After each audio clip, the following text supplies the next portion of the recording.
ایران چې دی هغه د دې ډزبندۍ خلاف ورزي چې دا به زه کوم او د امریکې د طرفه هم بار بار دمکیانې چې دی دا میلاویږي. نو په دې ویډیو کې او په دې باندې بحث کوم ځکه پاکستان چې کومه ډزبندي راوستې ده د امریکې د ایران د اسرائیل ترمنځ ډزبندي چې ده دا راوستې ده، خو پاکستان ویلي دي چې دا نور ملکونه هم په دې کې شامل دي. دغه شانتي ایران وایي چې په دې کې هم دا نور ملکونه شامل دي. دا نور ملکونه کوم یو ته وایي؟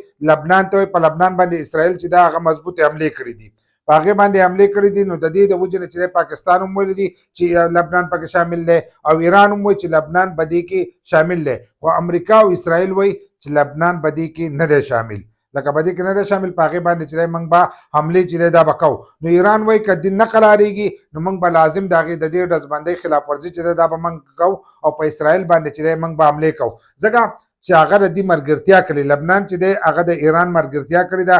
کله چې هغه په اسرائیل حملې کولې نو هغه به ورسره هم حملې کولې. د دې د وجې نه هغه د ملګرتیا د وجې نه وایي چې هغه به لازم چې دی په ډزبندۍ کې به د هغوی حصې په هغو باندې چې دی حملې به نه کېږي، لکه په لبنان باندې چې دی حملې به نه کېږي. دلته د ټرمپ د طرفه چې دی هم بار بار دمکیانې راځي چې ابنایي هرمز چې دی دا به کولاو ساتي، او ایران وایي چې د هغې کنټرول چې دی هغه به زموږ سره وي. کنټرول به دی که دې حمله کوي نو دا به واپسي زموږ په کنټرول کې.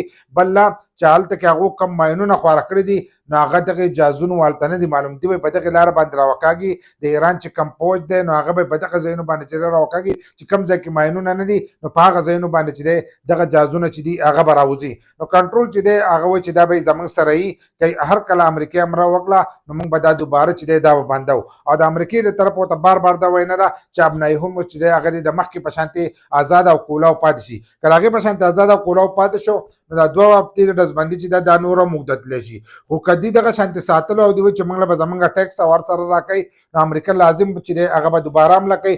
دلته کې که اسرائیل په لبنان باندې حملې کوي بار بار نو کېدی چې په دې دوه هفتو کې دننه دننه چې دی ایران دوباره په اسرائیل باندې چې دی حمله وکړي. ځکه چې د هغو له طرفه دا وینا شوې ده چې موږ به د ډزبندۍ چې دی بیا به خلاف ورزي کوو که دې بار بار په لبنان باندې حمله کوي. نو تاسو راسره خپل رایه چې دی دا لازم شریک کړئ.